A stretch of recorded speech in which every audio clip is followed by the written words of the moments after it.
Welcome to the Society of Wetland Scientists webinar series. We are so glad that you could join us today. My name is Amber Robinson. I'm pleased to be the moderator for today's webinar. I am an environmental scientist by trade. I work for a company called HDR Engineering down here in Lafayette, Louisiana. I've been a member of the Society of Wetland Scientists for nearly 10 years, co-chair of the webinar subcommittee, and also part of the South Central chapter for many years. Also have my professional wetland scientist certification. Want to acknowledge our sponsors, Cattail Environmental, Davie Mitigation, and EcoBot, the platform for wetland and stream assessments, now offering a free plan. We are so excited to share this SWS e-learning experience today for all to stay engaged virtually and earn continuing education credits.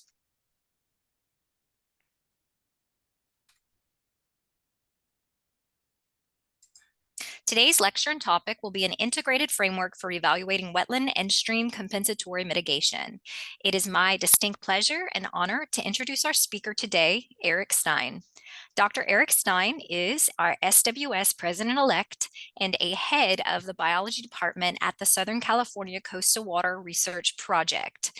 Dr. Stein oversees a variety of projects related to in-stream and coastal water quality, eco-hydrology, bioassessment, hydromodification, watershed modeling, and assessment of wetlands and other aquatic resources. His research focuses on effects of human activities on the condition of aquatic ecosystems and on developing tools to better assess and manage those effects. Dr. Stein has authored over 150 journal articles, 75 technical reports, several book chapters, and participates on numerous technical work groups and committees at the federal and state levels related to water quality and wetland assessment and management. What a resume. Prior to joining SCCWRP in 2002, Dr. Stein spent 6 years as a senior project manager with the regulatory branch of the Los Angeles District Corps of Engineers and 4 years with a private consulting firm. We are so excited to have you, Dr. Stein, to give your presentation today. Please give him a warm virtual welcome. Great. Thank you, Amber.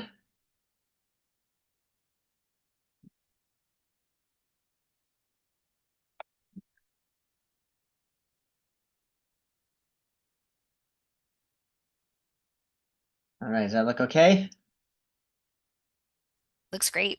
Okay, perfect. Well, thank you, everybody. I'm really pleased to be sharing this with you and pleased to have you on the webinar today. It's great to have so much interest in this topic, and I hope you find it interesting and informative. So today, as Amber alluded to, I'm going to talk about a project that we finished with US EPA several years ago on developing an integrated framework for evaluating wetland and stream compensatory mitigation program effectiveness. So I'll unpackage that really long title in a few minutes and tell you a little bit more about it. But I also wanted to acknowledge that we did collaborate closely with many agencies on this, and our key partner on this was the Environmental Law Institute as well. So I want to acknowledge their contribution to this. I always like to start before I get into this, just one slide on the organization I work with, because it provides a little bit of context of sort of where I'm coming from. You've heard that I spent many years in the regulatory program with the Army Corps of Engineers, but for the last 22 years, I've been with SCORP and Southern California Coastal Water Research Project. And we are a joint powers agency, which if you're not familiar with joint powers agencies, is essentially an agency comprised of a bunch of other agencies that come together because they have some sort of mission in common and they want to do it as a collective instead of each individually. So we have 14 member agencies that make up our joint powers. We're a sort of a unique combination of federal, state, and local government agencies. So our joint powers includes all 3 levels of government. About half of our member agencies are regulatory agencies and half are discharger agencies. So we sort of sit between the regulators and the dischargers. And our role is to do the basic science. We facilitate several large regional monitoring programs. We sort of do science to inform management, whether you're on the policy setting side or on the compliance side. Our aim is to support both sides of the table and help make better decisions. So that's kind of where I'm coming from, is sort of the application side from both the regulatory and the discharger perspective. I won't go into a lot of detail, but just to say, Most of what I do falls into the bioassessment, ecohydrology, and regional monitoring elements, but our agency encompasses a broad variety of research topics. So with that background on kind of where I'm coming from, I wanted to talk a little bit about the motivation for this project. So this map, it comes from a paper that Joe Morgan and Palmer Huff from EPA published in 2015, and they were just trying to look at the studies of compensatory mitigation around the country, and where people ask, how well are we doing with compensatory mitigation? And for any of you who have worked in this field, you know that this is a question we've been sort of asking ourselves probably for at least the last 30 years or more. And so the question we're trying to find out is everything terrible or is everything awesome? And where are we, how are we doing with our compensatory mitigation programs? But it's really hard to sort of answer that question at a large scale because we really lack consistent frameworks and approaches. And every individual study, if you look at this map, all these studies that have been done around the country, everyone does it slightly a little bit differently. So it's really difficult to draw broad conclusions about how well these programs are doing, either at the state or the national level. So the motivation for this project then, based on the paper by Morgan and Huff, was that we really want to try to see if we can help EPA in developing a set of recommendations for states and tribes, primarily to say if you really wanted to evaluate the effectiveness of your program and say, how well is my program overall doing at achieving the goals of our compensatory mitigation program, how well are we doing? Like, how do we answer that very fundamental question? And so that was really the goal of the project, is to provide a set of tools and some ideas about approaches that could be used at the state, local, or tribal level to help answer these questions. The challenge is, of course, we have a very diverse country that we work in, and we wanted to have the flexibility to meet local needs without being too prescriptive and have broad applicability to all aquatic resources types across the country. So no small task. So how did we go about doing this? So we started by just talking to people, right? Because there's a lot of great work that happens at the state and local level across the country. And so we started by going out and getting into the literature, the gray literature and the published literature, and looking at what is going on out there across states in the country and what are they doing, what tools and approaches have they already been developing, and are there lessons that we can learn from that we can leverage across to other areas. We convened a national team of experts.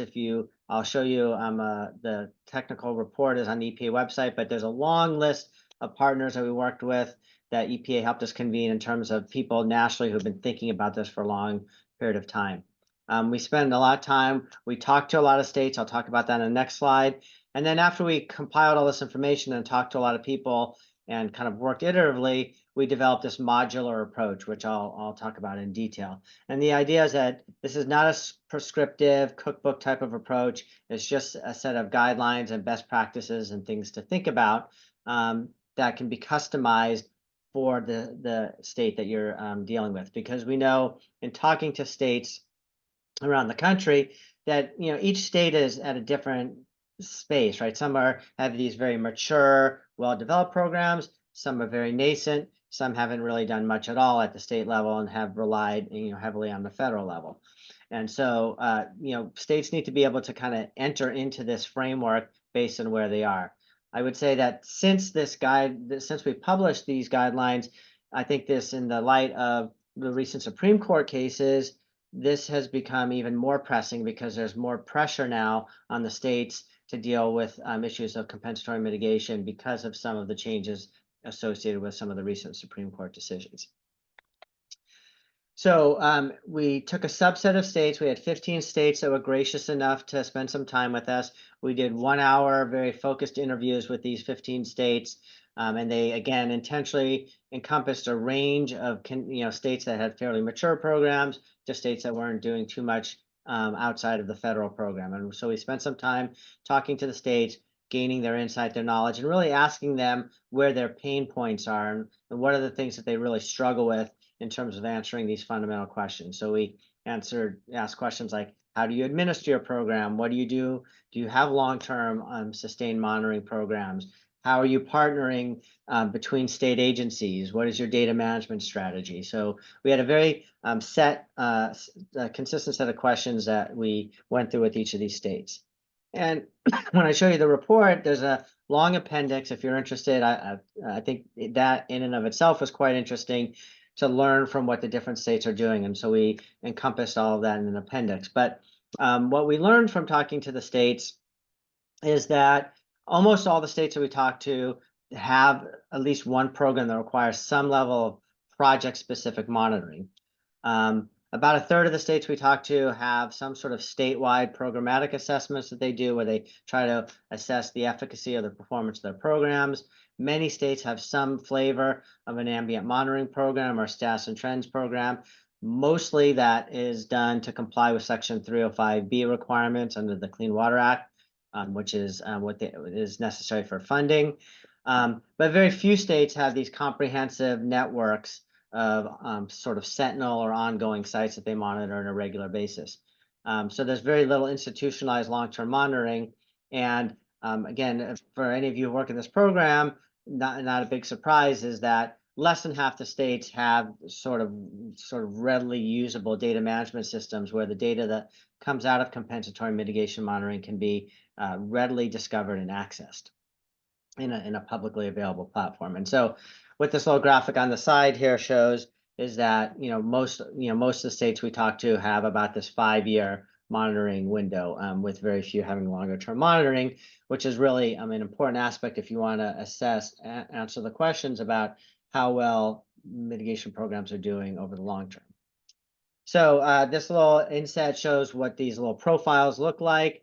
But again, you can see that of the 15 states we talked to, 14 of them had at least one pressing need, if not more. And you can see what some of the most frequent needs are. Guidance on, like, of all the indicators we can use, what should we be looking at? Standardized approaches to data management and data discovery, and then a framework for helping them to interpret the data. So based on what we learned from the states, we went forward to answer this question of, can we put together some guidance and some thoughts about how states can evaluate their compensatory mitigation programs. And I'll make this point a couple of times that the distinction we're making here is we're not necessarily answering the question by itself of how well is my mitigation site doing or how well is a mitigation bank doing. We're really trying to answer the question as, overall, if you have an entire statewide program or a tribal program, how well is that program overall doing at achieving its goals? So it's beyond just individual projects or banks, but overall, are you achieving those larger goals? So this is what the guidance document looks like. It's available on the EPA website. And it sets up a modular approach with some general recommendations, talks about some of the core elements of monitoring and assessment, indicators, and then some best practices for data management, and then finishes with a pathway to implementation. So, and then the appendices have the summary of state interviews. So I'm going to just spend the next half hour or so just kind of stepping through each of these and giving you a flavor for the different elements that are in this guidance document. And then again, you can download it from the EPA website and read it in much more detail. So some of the key elements, and it sort of starts with data, because again, any of you who've ever tried to answer any of these questions about overall program performance know that or even just performance of a collection of sites in general, will likely know that one of the biggest barriers is finding the data, right? Finding data on these compensatory mitigation sites, being able to access it, compile it, rectify it, because a lot of times it's in different forms. So the key elements are that if you're going to be able to answer questions about how well your program is doing overall, you need to start with really thinking about your data management system. And so, some of the key things that we stress over and over is that the mitigation site should be cataloged in a geospatial database in an open data format, which means it's readily discoverable through web services, not behind firewalls where people can't get to it. There's certain things that you can do in the context of individual sites or mitigation banks, but that the assessments, if you're going to answer these longer term questions, they have to be integrated into ongoing agency programs. And we have some specific thoughts that I'll share with you about how to do that. And then there has to be regular reporting to the agencies and the public, because you want to, if you're investing in this, you want to make sure you get the word out on what's going well and what's not going well, right?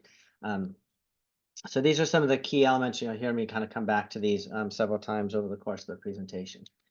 So the way we structured the guidance document is in this modular approach, because as I said earlier, the idea is that different states are coming into this with different levels of maturity in terms of how advanced their programs are. And so you don't necessarily need to go through this sequentially, but states or tribes can come in and pick up modules that best meet their needs or best fill in the gaps in their program where in terms of things they're not doing. And so the first module looks at all mitigation sites, and it's sort of early on in the mitigation trajectory, and it's asking questions of how well do the mitigation sites do at meeting their stated goals and the permit requirements.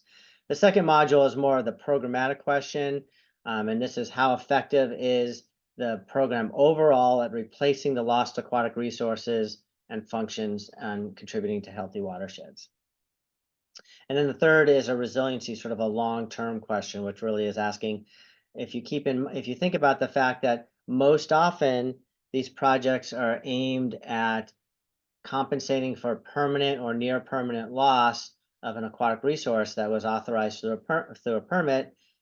In concept, then the mitigation site or bank should be providing a permanent replacement for those functions that were lost. And so the third module is really trying to get at probably what's the most elusive question, which is how resilient are the compensatory mitigation sites at achieving long-term functional replacement of the losses that were permitted? And so I'll talk about each of these in a little bit more detail. And so some of the key elements is that you have standard indicators and data templates that are used across all three modules. We like integrative indices of condition and then project tracking systems. And again, as I talked about before, a map-based data management system. We talk a lot in the back about the ability to automate things like data submittal. The technology is here now where nobody should ever be keying data manually into a data system now. This can all be done through drag and drop with automatic QA checks that check for the quality of the data. There's off-the-shelf applications that can do most of that these days.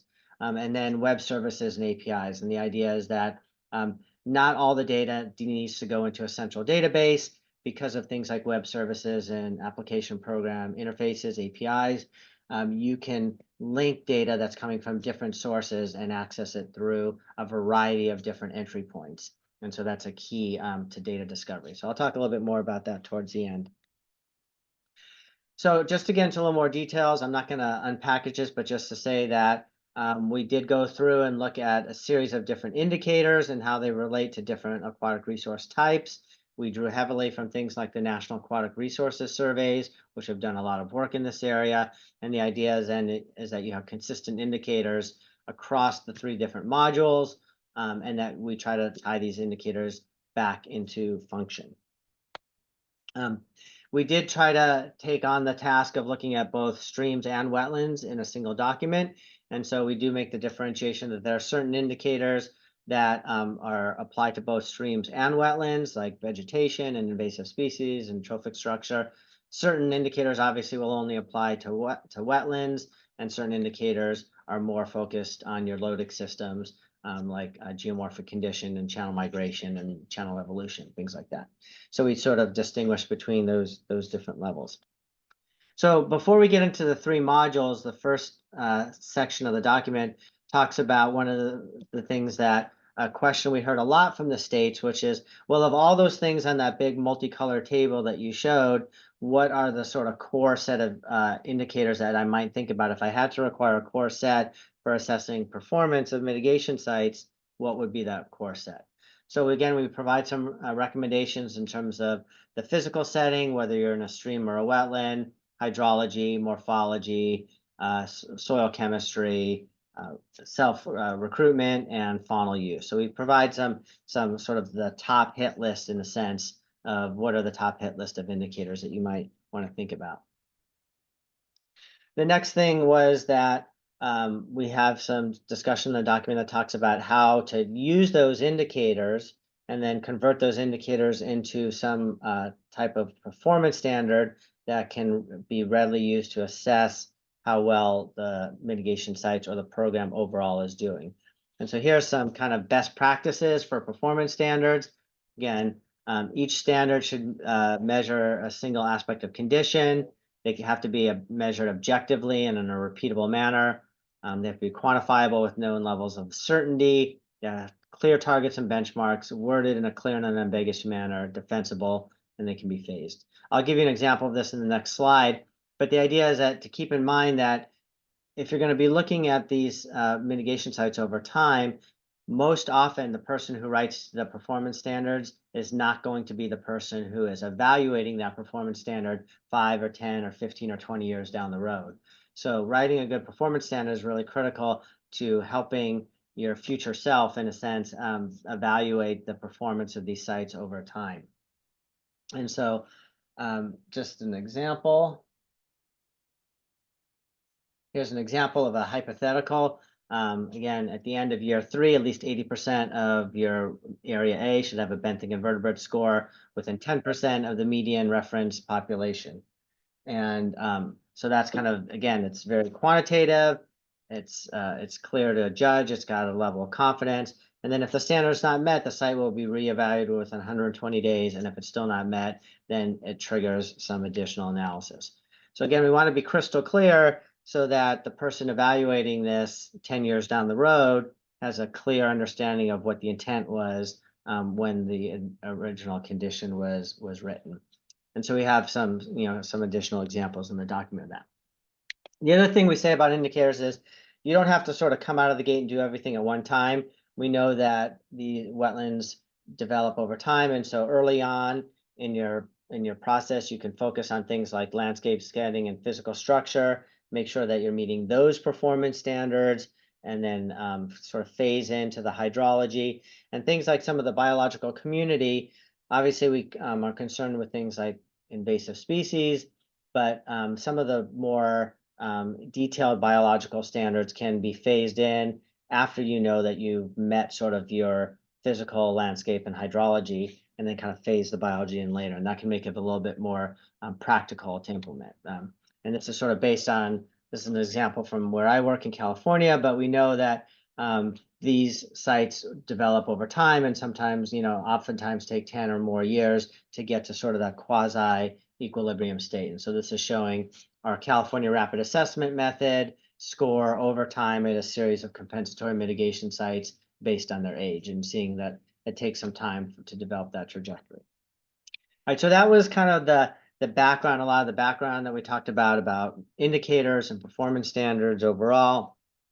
And then from there, I'm going to just quickly sort of walk you through a little bit of detail on each of these 3 modules and talk in a little bit more specifics about how they're set up.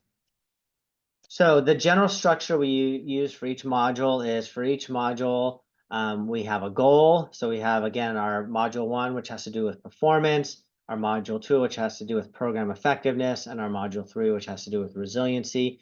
So we say, what is the goal of that? What are we trying to answer? What is the design approach?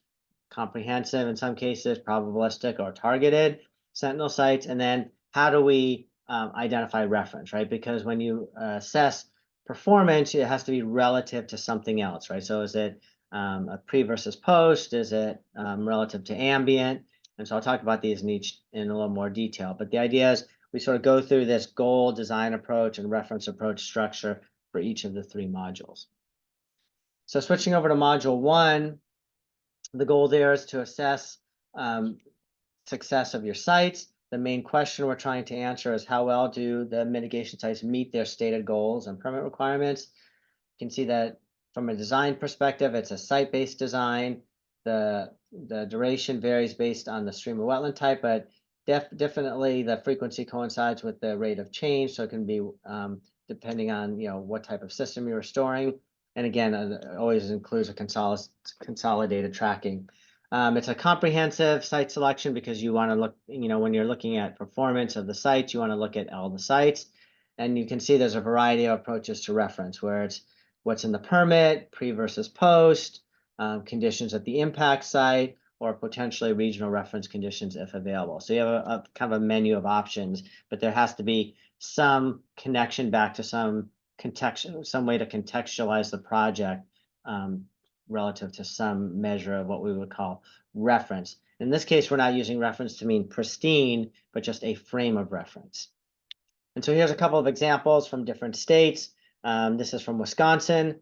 And so they have some really nice tables for hydrology where they have what I thought were some good standards. So you can see, talks about soil saturation and inundation, and there's some very specific kind of ranges to aim for. And then I thought on the left here, I kind of like this. This is again from Wisconsin, where they have this plot where they look at percent cover versus a florist equality index. And based on what your cover class is and what your florist equality index is, which is just an integrated index of the kind of health of the plant community, you can place yourself on this biplot, and that'll help. And that sort of helps them gauge, are you sort of low, medium, or high, and that's a measure of how well the site's doing and whether you need to trigger any adaptive measures or any remedial measures. So that's kind of an example. So again, some key implementation that we learned, and again, this is the graph is from our friends in Washington in this case, that there's a clear articulation of performance standards. They're unambiguous. They can be monitored in a consistent manner and then used to evaluate the performance standard.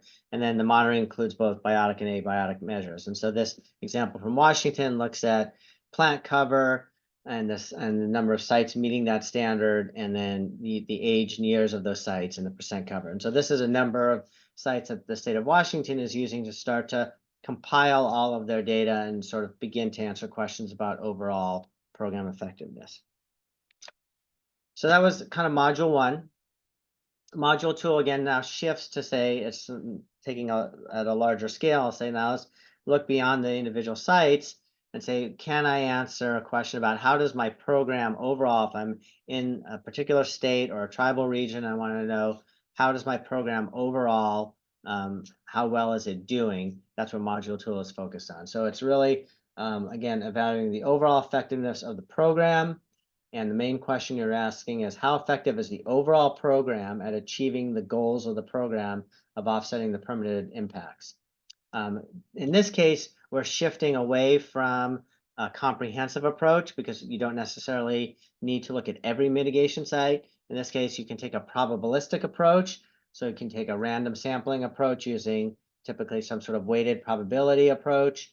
And then this can often be coupled with an ambient monitoring program or status and trends assessment to help answer these questions. So the idea is here, you don't have to look at all sites. You can look at a representative subset of sites to help answer these questions about overall program effectiveness. And that makes it more tractable because this is where the burden of responsibility begins to shift off of the regulated entities and onto the different state programs to try to absorb some of this responsibility. And again, the approach to reference, oftentimes we recommend, again, ambient or comparison to a set of reference sites if you have them. And I'll give a few examples. So here's a really great example from the state of Minnesota. So one of the really interesting and cool things that the state of Minnesota has been doing is they have, in my opinion, one of the better, if not the best, status and trends program in the country in terms of systematically looking at status and trends of their aquatic resources within the state. And so one of the things that Minnesota's been doing is taking their compensatory mitigation sites, which are shown on the right, and as those sites begin to mature and meet the permit requirements, in other words, the permittee has met their responsibilities under the permit, a subset of those sites can then be absorbed into the status and trends program. And so then as part of the implementation of the status and trends program, they're already starting to look at some sites that have previously kind of began life as compensatory mitigation sites. So you can begin to answer these questions about how well is our program doing overall at achieving no net loss or whatever the goals of your program are. And so just to show you some data of what that looks like, this is from California where I work. And so this is, again, an example. We use the California Rapid Assessment Method. And what I'm showing you here is a cumulative frequency distribution plot that looks at our CRAM index score on the x-axis and the percent of the sites that we've evaluated that meet each score. So this plot basically gives you a picture of the ambient condition of our sites within the sites that we looked at over this period of time. And so you can kind of get a say, for example, if you wanted to look at the median, you say half the population is, if you go at the 50 percentile on the y-axis and go across, it's a score of about 70. So you'd say your median score, so about half your sites in this case are above 70 and half of them are below 70. And again, this goes from 25 to 100 is the scale of CRAM. So how do you use that? You can then use that and you can look at program effectiveness in a variety of different ways. So on the far right of this is, if this box plot on the far right is showing your population of mitigation sites in the darker gray, you can see here's the range of CRAM scores that we have for all the mitigation sites that we've looked at. And they're clearly higher than their original condition. So there has been an increase in condition. So you would say, well, in that case, there has been some success because we've improved condition. From the mitigation sites started as degraded and they're now better, which is kind of what you always hope for mitigation. But if you go and compare that to the middle box plot, that's the range of conditions from our ambient monitoring program, basically what I showed you on the previous graph. And so the range of conditions that represent sort of the distribution of conditions across the region as a whole, you can see that those sites are about even. So there's the mitigation sites aren't at the top, they're kind of in the middle of what we see in the ambient. So that's a different way of looking at effectiveness. And then the far left side, if you see that that has the C on it, that's the range of our reference sites that we look at for CRAM. And so again, these mitigation sites, after a period of time, they're within the range of ambient, but they haven't met they haven't gotten up to the range of reference. And so those are just different ways of sort of looking at whether or not overall the whole composition of our mitigation sites is our program overall being effective at achieving our goals. So the last module, again, just to keep this at a relatively high level, the last module is asking what I think is the most elusive question, which is how are these sites doing over the long term? Are they actually providing that, quote, permanent replacement for the functions that have been lost through the authorized activity?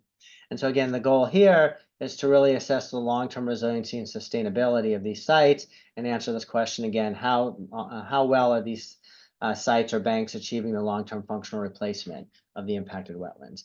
And so in this case, our design approach is a little different because oftentimes we don't have as many of these sites that we can look at over the long term. And so our goal is to establish a subset of sentinel sites that can be looked at relatively infrequently, something like every 5 years, over long periods of time, because we want to be able to follow these sites for decades to see how well they're doing over time.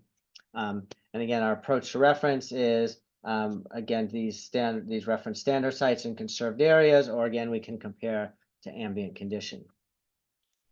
So I just want to take a word about sentinel sites because we're sort of in the middle of this process in California. We have sentinel sites established for streams and some wetland types, but we're working on it for other wetland types. So I always like to come back to this, that a sentinel site doesn't necessarily need to be what is oftentimes thought of as a reference site. A sentinel site is really just a wetland that's designated for long-term monitoring that you can follow over the long periods of time to evaluate how these sites are changing relative to regional trends. So this could be normal climatic fluctuations. It could be trajectories associated with climate change, et cetera. But we want to be able to establish kind of a trajectory of how sites perform over the long term to use that as a frame of reference to answer questions about how our compensatory mitigation sites or banks are doing over long periods of time. So again, they can be reference standard, which is often thought of as your best. It can be best attainable, which is, maybe you're working in a highly altered landscape, and so your best attainable isn't the same as reference standard. It could be least impacted, and they can even be prior restoration sites that get folded into this network. So there's a lot of flexibility in how you build a sentinel site network. But again, an example from our friends in Minnesota, these are for depressional wetlands, where they looked at their macroinvertebrate IBI score and their plant IBI scores, index of biotic integrity. And they've looked at them over long periods of time, as you can see on the x-axis, and tried to see, in these more mature sites, are they maintaining, sort of good. So that you can see that the plants look a little bit better in some of these more mature sites, that they're maintaining sort of good condition over time, where the invertebrates are sort of a little more in that fair condition. So again, you can answer how well these are doing over time, and if they're not doing as well as you'd like, what are the interventions? Maybe there's additional conservation measures or other things that need to be done to try to manage these sites over the long term. So some of the keys that we learned in this graphic on the right is from Florida. And so this is a non-metric multidimensional scaling plot. It's an ordination plot that really is just showing, in this case, mangroves. And you can see the mitigation sites in the circles and the natural mangroves in the squares. And so what you can deduce from this is that these mangrove mitigation sites that are 13 to 25 years post-restoration, those circles are not clustering in the same, they don't overlap the squares, right? And so what that tells us is that the mitigation sites are not the same as the natural sites in terms of kind of their structural characteristics of the wetland. And so doesn't means that they're not really replicating those natural sites yet after that 13 to 25 year period. And that's what the plot tells us. So anyways, the keys to implementation that we learned from looking at Module 3 is that, again, as I've mentioned a couple of times already, that in order to answer these questions, you need clear, unambiguous success determinations, because somebody different is going to be doing the assessment than who actually wrote the original condition. And then this is a good sort of transition to my next topic, which is if you can't find and access the data, none of this actually works, right? So you need to have data formats that are going to be accessible over long periods of time to facilitate these long-term assessments. So that kind of leads me to the last piece of the guidance document that we talked about. We have a long section, and the Environmental Law Institute was really instrumental in helping us write this section on data management. And so we have this general philosophy of an integrated electronic data flow that starts from data collection. And a lot of the programs that I work in, we do electronic data collection in the field with handheld devices. The data is moving into using standard data templates, standard formats, drag and drop uploads with automated QA processes, so that we can really have this data flow be as integrated and seamless as possible. And so ultimately we want the data in a geospatial format. And probably the last bullet is the most important, is that using an open data format, one of our philosophies is generally that you have to make it as easy as possible for people to discover and access the data. And so I'll show you a graph in a couple of slides that illustrates how the same data can be accessed through multiple entry points to make it accessible over time. So this is just an example. I wanted to give you an example. This is one of our data portals that I've worked on for our estuary monitoring program in California.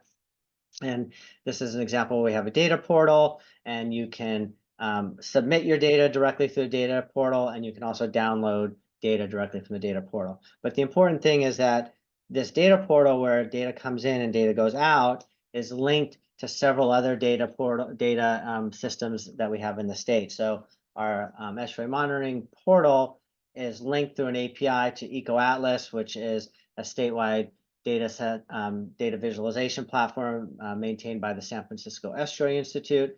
And so the idea is if you come into their website from the San Francisco Estuary Institute, you still can dynamically connect to the data that comes in through the estuary portal, even though it didn't come in through the EcoAtlas website. So these are all dynamically linked. The data lives within the EMPA portal, but it's linked to these other systems like EcoAtlas and Data One, and can be discovered through those platforms as well.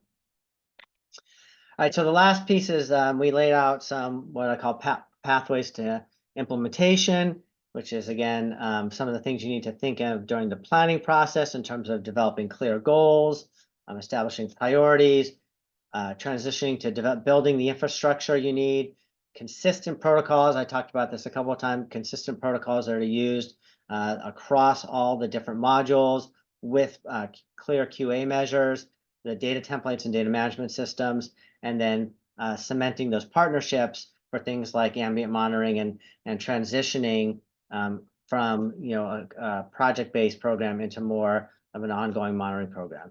And then again, the operationalizing this through these partnerships and shared funding mechanisms so that you can continue to conduct outreach and reporting. So it's all about leveraging. This is kind of a cartoon that shows that, within a certain watershed, you can have performance sites, a subset of those become effectiveness sites, and then a further subset of those maybe become resiliency sites.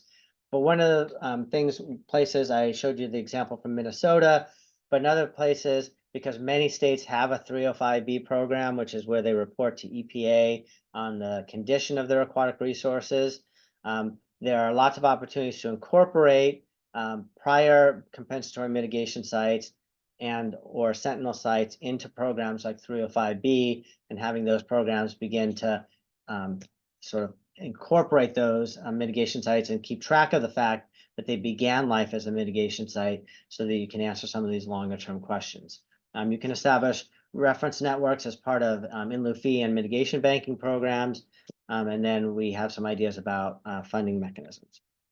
So in the last 3 or 4 minutes, or I want to give some time for questions, I just wanted to mention that EPA was gracious enough after we finished this project and the report was finalized. They had some additional monies available for a couple of demonstration projects, and the idea was to illustrate how states could implement this framework into their program. So through a competitive process, we selected 2 programs, Minnesota and Georgia. We worked with them over about a year and a half to create some examples of how this process might work at the state level. And I really like these 2 states because I call them sort of a tale of 2 case studies.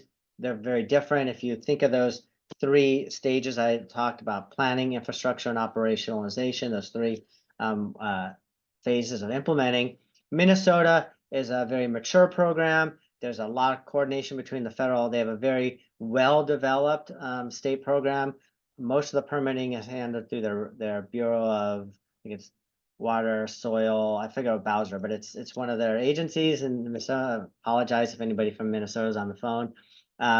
They really wanted to focus on their data management system to foster these periodic program evaluations. So Minnesota's pretty far towards the operational side, whereas Georgia is a little bit more in the planning side. Most of the permitting in Georgia is handled by the Corps of Engineers without a formal state policy, again, in light of some of the recent Supreme Court decisions that may be changing.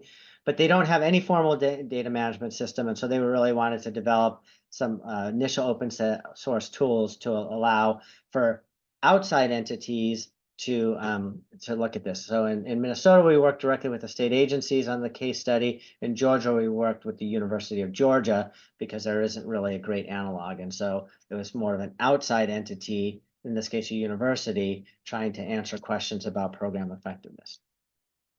I'll just show you a couple of screenshots. We were able to work with Minnesota to develop some dashboards and some interactive public viewers. One of the neat things they're doing in Minnesota is integrating their groundwater database into their compensatory mitigation data system so that that groundwater database, the information on groundwater is available when you're looking at mitigation performance. In Georgia, they began by developing this interactive mitigation evaluation database. So they actually worked a lot on these standard data templates and batch uploads, as sort of drag and drop uploads, and some basic data query tools. So in both cases, it was a limited case study, but I think we had some good success in increasing awareness among our partners. We produced some prototypes and provided both states with a foundation to go in and apply for subsequent grant funding to continue to develop their data management systems and hopefully provide some examples for other states and programs. And there's a companion document on the EPA website that talks about those case studies. So there were some lessons learned. We have a series of tables that look like this one, where for different elements, like in this case, project management and scoping. We, throughout the case study, identified issues that came up and then potential solutions. And so in these case study documents, there's a number of these tables that talk about issues that the states encountered as they were trying to implement the guidelines and then how they dealt with those. So again, some key lessons learned. It was really interesting, particularly in the state of Georgia when dealing with contractors, and they had the university and Minnesota as well had some private contractors that they brought in, that the need for clear objectives and expectations and really understanding the capabilities of your contractors when you're hiring them to develop these systems was a real challenge that both Georgia and Minnesota had to work with. And again, thinking about things like how do you keep these things, where do they live and breathe over the long term? Obviously, lots of issues with legacy data and compatibility and consistencies in data formats and data sharing. So there are a lot of tools in the toolbox to address that, but those are really important things to think about up front. And then particularly in Georgia, a lot of work on the stakeholder outreach to get sort of people comfortable with a lot of these concepts, understand what the stakeholder needs are, what were their pain points, what were the things that they were worrying about, and what is a mechanism for them to continue to participate. So this is my last slide. Just some general recommendations. Improving consistency of performance standards across programs. We've started to work a lot, I know, here in California with, can we use some of the same indicators in our ambient monitoring programs as we're using in our compensatory mitigation monitoring programs to facilitate that data comparability. Networks, again, networks of reference sites or sentinel sites that you can monitor over the long term across different wetland and stream classes. Capacity for long-term monitoring is always a challenge, right? And the more we can couple and sort of tie the compensatory mitigation project monitoring in with these ongoing regional ambient or reference site monitoring programs, the easier it'll be to answer those questions. And then again, in bold, data management, as I've said many times, this is sort of my soapbox. We really have to think about data management from the onset to make sure that the data is compatible, accessible, and discoverable over time. So with that, I'll stop there and hopefully have some time for questions. Yeah, perfect. Thank you so much, Eric. What a great presentation. Very interesting and thought-provoking, and really happy that your team is looking into something that I think is really important. So let's get started with Q&A. We have about 11 minutes. So just a reminder to our folks in the audience, we'll be posing your questions. I have a few myself, hopefully we'll get to, that we receive through the Q&A chat. So please be sure and put your questions in the Q&A chat box, and I'll be presenting them to Dr. Stein. So let's get started. The first question comes from Richard Jones. Eric, it says, great work on this. Thank you so much for sharing. My question may be somewhat out of the scope of this guidance or talk, but I'm curious if you came across anything related to this in your travels. So he asks, how are other states, if any, integrating permittee responsible compliance monitoring data with state-run ambient monitoring program data? Are there any obvious or big lessons that come to mind that you could speak to on that front? He says, so those are the two questions. I'm going to continue, so hopefully you can remember the questions. Are there any obvious or big, I am especially interested in the approaches for standardizing the monitoring methods and data reporting from the permittee responsible side of things in the ways that support or at least improve comparison with more systematic monitoring. Cover is a specific example that comes to mind. The definitions and methods for measuring vegetative cover are all over the map and could easily lead to erroneous meta-analyses when compared, if not appropriately standardized.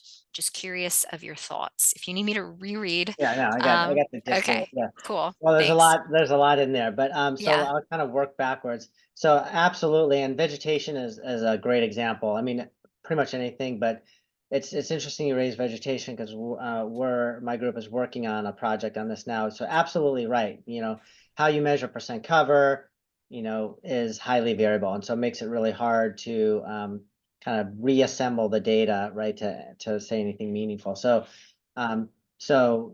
yes, that is a real issue, and we've been working on some some approaches to think about, like, are there ways you can kind of disaggregate some of that data in a way to analyze it in a more comparable manner. But I would say that, coming at it from the back end and trying to retrofit the data is always a challenge. I think there are some statistical tools in our toolbox that we can use to help answer that, but probably attacking it from the front end, which I think was sort of the first question, is how do you begin to integrate permanently responsible Right. monitoring with these more institutionalized programs? And so where we've had some success is using the institutionalized programs like the regional or ambient monitoring programs to develop and get consensus around a set of SOPs that have sufficient flexibility in them. So we generate those first through the regional or ambient programs with the appropriate QA procedures that go with them. And then we have a very set of long conversations with the permitting agencies. I work in California, where there's probably about a dozen agencies that touch any wetland project. So it's a very complicated regulatory environment. But we work with these agencies to begin adjusting their guidelines so that they can incorporate those protocols. So we develop them first through the ambient monitoring programs or regional programs, and then transition them over into the regulatory programs and sort of make the case that you have a set of protocols, QA measures, data templates, all of that is sort of off the shelf. So it actually becomes much less burdensome for the permitting agencies and much less burdensome for the regulated parties to use those, because there's already sort of buy-in on them. And so if we can kind of make that transition and getting the agencies to adopt what's been developed through the regional programs, then we can make progress towards better compatibility between what happens at the permitting responsible side and the more institutionalized programs. So it's a process, right? And so as we make progress on that, we're hoping that, over the longer term, it'll better position us to answer some of these questions. Awesome. Thank you for humoring us there.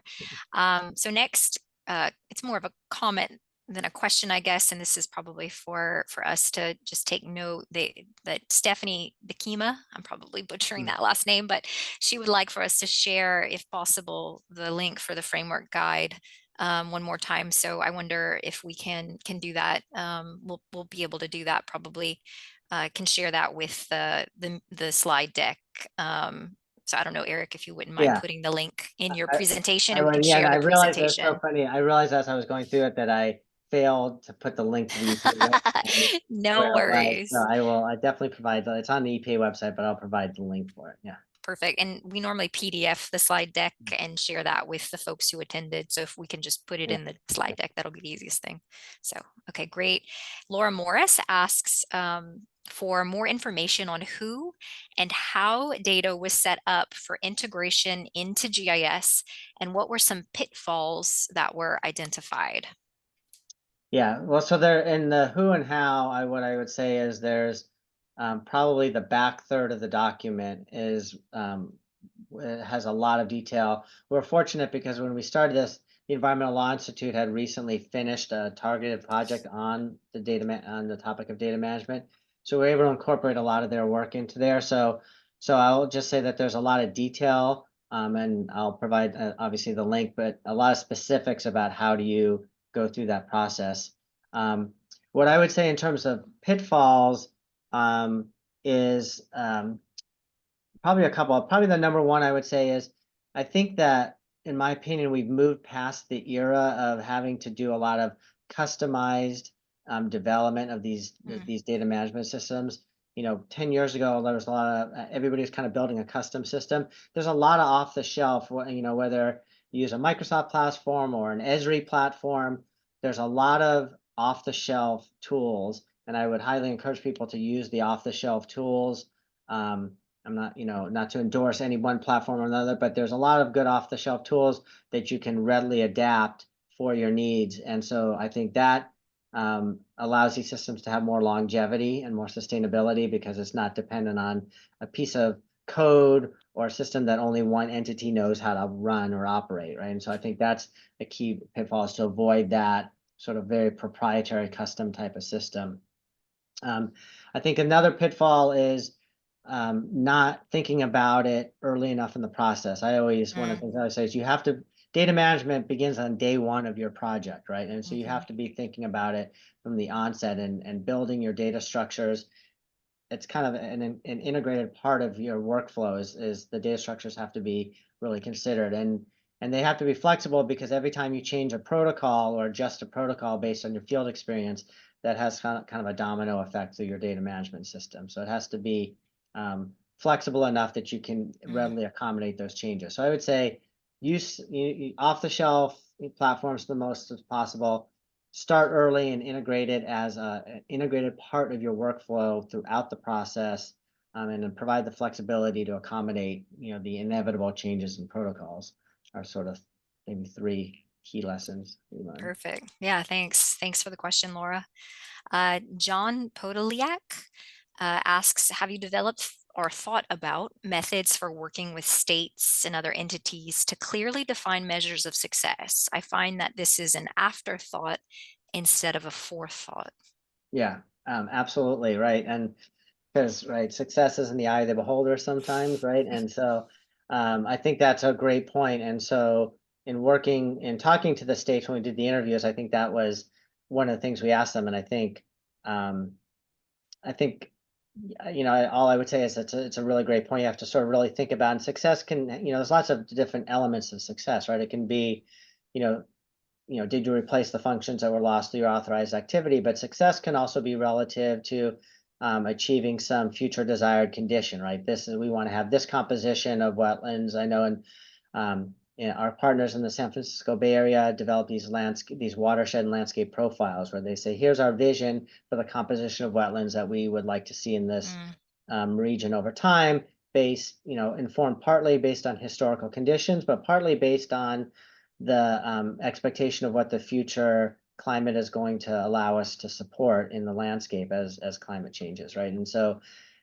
creating a clear expectation and a clear vision that you can very clearly articulate, like, here is the composition that we're aiming for, and then this is how the individual projects can contribute to that ultimate composition that we're trying to aim for. And so we've done a lot of regional goal setting here in California to try to create that kind of vision for where we're heading, so that when we define success, it's based not just on, did we replace what we lost through the mhm, regulatory process, but are we making progress towards achieving that vision that we've established as a collective for what we mhm, want the landscape to look like. But the last thing I'll say before is that it's a process, and it's a lengthy process, right? It's mm. lots of conversations, lots of iteration to try to get sort of some commonality of thought. And so, but it's, I think, a worthwhile investment of time, because it does create sort of that commonality of what you're trying to aim for.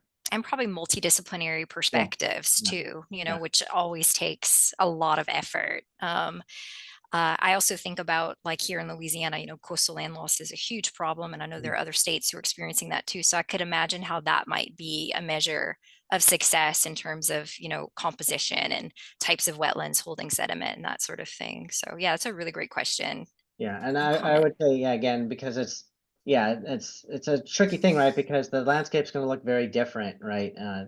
50 years from now, and so we have to sort of try to anticipate that. And the last little thing point I want to put on is, as we start to think about things like ecosystem services and and environmental justice types of issues, Hmm. also changing our perspective of what success looks like beyond just the traditional functional.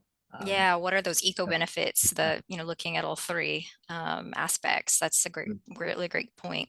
Richard Jones says your point about standards for success is the around changing climate is crucial. So, yeah, agreed. We're 1 minute past the hour, but we only have one more question left. Do you mind, Eric, if sure, if sure. we humor this anonymous attendee's question? Yeah. Um, thanks. How much weight do you give to use of the floristic quality assessment on projects, given some of the common and avoidable problems surrounding FQA's use methods and understanding? So yeah, so I will sort of generalize that to indices in general, right? So I mean, some of the problems of the Florida Quality Index are common with other things, like indices of biotic integrity or other types of integrative indices. So I think that I would say that indices are very convenient as a communication, as kind of a communication tool. They're a really nice way to assimilate a lot of complex data and say, overall, what do we think the score? And you can put things in categories or bins. And I think that's a very convenient communication mechanism. And it's a very convenient reporting mechanism, particularly if you're talking to higher level managers or the legislature, and you want to say, here's how the scores have changed over time. I think it's very useful in that sense because it provides a nice integration of everything you're looking at. Where indices are less useful is really, I think, in a diagnostic sense of really understanding at the end how well is your system performing in terms of the functions you're trying to support, and if not, what are the potential causes that are reducing the functional performance of that site. And so that's where you have to sort of unpackage that index and get back into the sort of underlying data to understand more fundamentally what's going on with the site. And so I would say indices have a very important role, but you shouldn't rely on them as kind of the be all end all, because I think they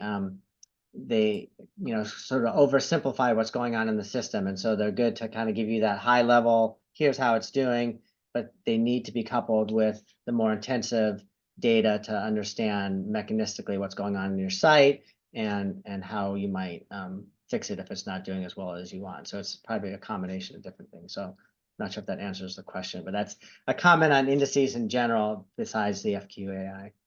Sounds good to me. Well, that's the last question from our audience, Eric. So really appreciate your time. This was such a great presentation, and really you should be proud of the work that you guys are doing. This is really, really, really important stuff. So thanks again for sharing. Oh, my pleasure. I hope everybody enjoyed it, and I will definitely send you the link so you can download the documents and read about them in more detail. Sounds great. Thanks, Eric. Okay. Thanks, everybody. We are proud to recognize our SWS webinar series sponsors for 2024, Cattails Environmental, Davy Mitigation, and EcoBot, the platform for wetland and stream assessments, who now offer a free plan. You can find their information at the websites listed above. Please visit, like, and follow our SWS webinar sponsors. Please do not forget to register for our upcoming webinars at sws.org. The next one is scheduled to be on April 18th. Lorene Lynn will be talking about the vanishing ice, wetland rehabilitation for infrastructure installations in permafrost. And May 16th, you'll hear from Ted Lagrange, Wetlands of Nebraska Outreach and Education Project, the accomplishments and transferability. And be sure to complete the survey that will be sent to you after this webinar to receive a certificate of participation and provide feedback on this webinar series. We appreciate your time. Have a wonderful afternoon. Take care, everybody. See ya. All right.